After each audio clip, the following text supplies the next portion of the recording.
Welcome to Penrose Learning, where we make understanding easy. You start by signing into the Google account tied to the listing and opening Google Maps on desktop. This gives you the most control.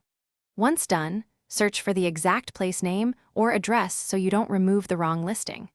Make sure you're using the account that can request edits or manage the business profile.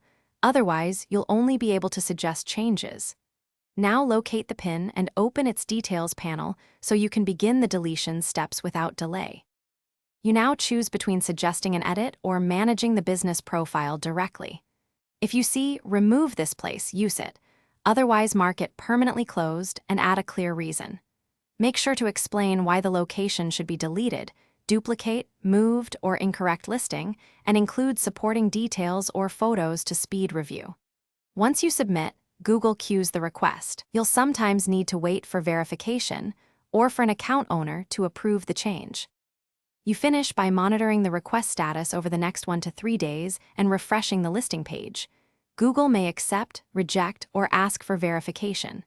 If the change is denied, collect proof like photos, utility bills, or registry documents and resubmit with clearer justification.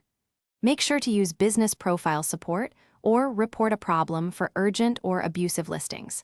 If problems persist, escalate through Google's support channels. Thanks for watching. If this was helpful, leave a like and consider subscribing. See you next time.